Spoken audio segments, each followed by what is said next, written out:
Hey all, welcome to Circle of Tone. Before we start, thanks to my patrons of Tone, we have a new patron, Lars N, first in months. Why do I need patrons?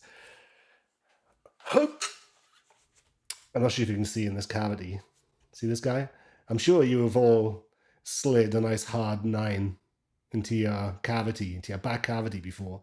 Because that's what I had to do. Mastodon strings back then, what's the tune in? The tune in's ridiculous. The bottom 3 strings that I would use most in this are tuned to A, G, and C. Why is there a goddamn 9-volt battery in my back passage? The tuning and the strings are so heavy that it ripped the claw out of the back. The retaining screws just got pulled right out because there was so much tension on the strings because I had like 5 springs on there to try and keep it all neat. I do have a big brass block in there. And why am I rambling? Because there's not much to Mastodon gear, believe it or not. Even though they are the biggest gear whores in the world. On albums, they've used Orange Rocker Verb 50s, they've used Amp Sims, they've used the Kerry King JCM 800. And let's get to the JCM 800 part. Basically, what you're hearing on every album, on every track, on every sniff of Mastodon, you're going to be hearing a Gibson Les Paul, a Gibson Flying V, a Gibson SG, and a JCM 800 or a JMP.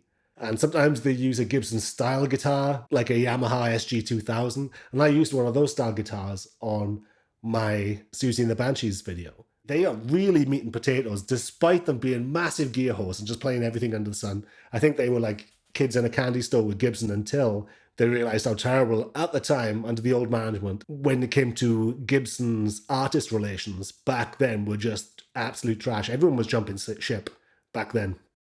So as God intended, my favorite setup of all time, a Gibson style guitar, a boost, and a JCM 800 or JMP.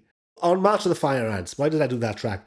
Have you seen that Death Clock episode where he's getting his hair blown back and his eyes are bleeding and everything from the music?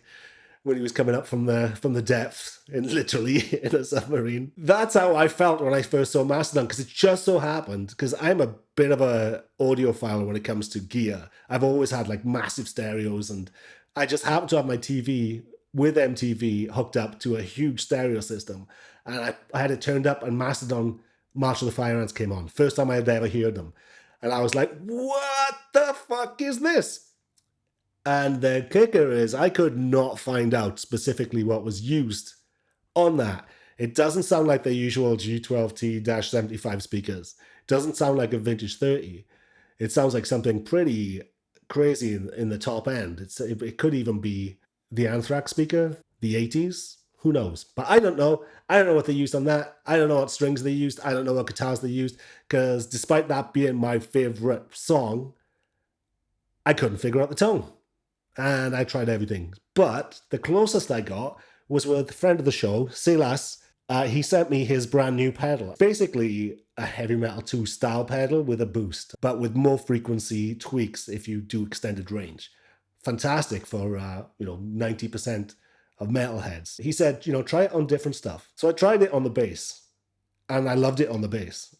I tried a TS9 on the guitars, and it wasn't quite as fizzy and gnarly as the original was, because they use TS9s. They have their own Mastodon pedals, like custom ODs built for them. They use 7-band Boss EQs. They use all sorts of things to boost the front of the chain, right? So I used that, and I got that little bit of fizz in there, and it's not spot on, but this is a call to the public.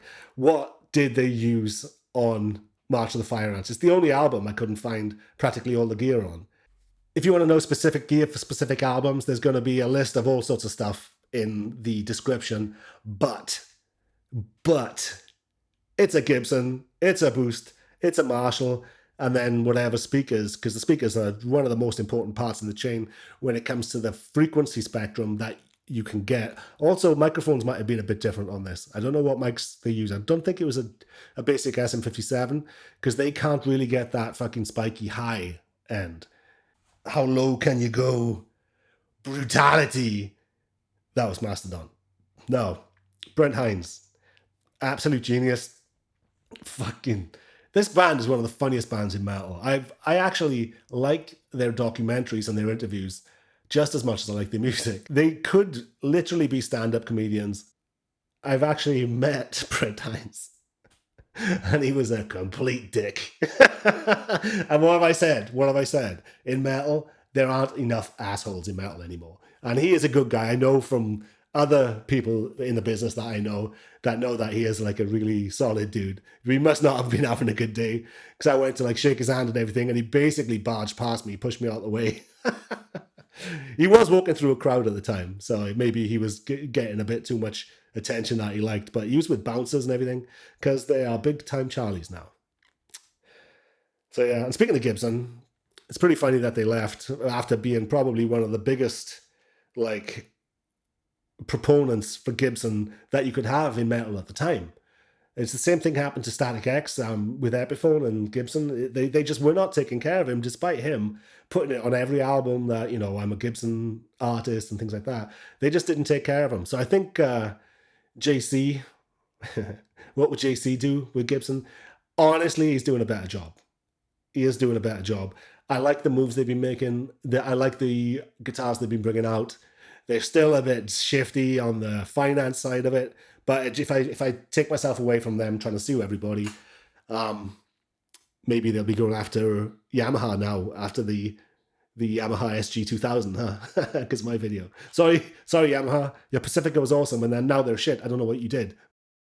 What can I say, man? Why do you think I have all these Marshalls lined up right here? Why do you think I have this Marshall cab? Why do you think I have old Celestians in the tone booth that I have right there? Tone booth, as in a fucking closet with some blankets in it.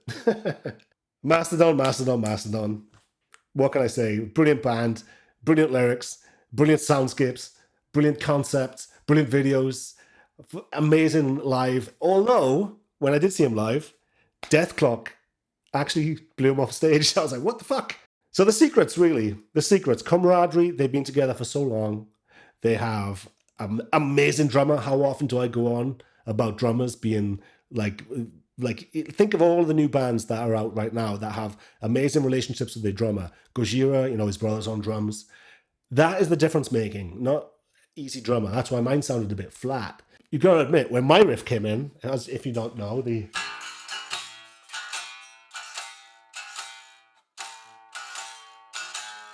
I don't have a pick, so I messed it up. Ah, dude, come on now.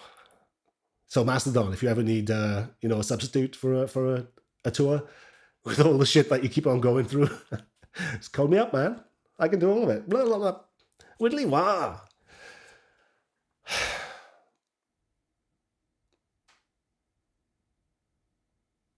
Oh.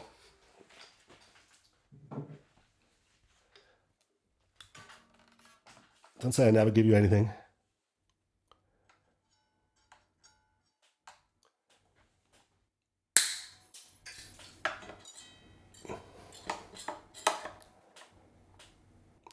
Oh.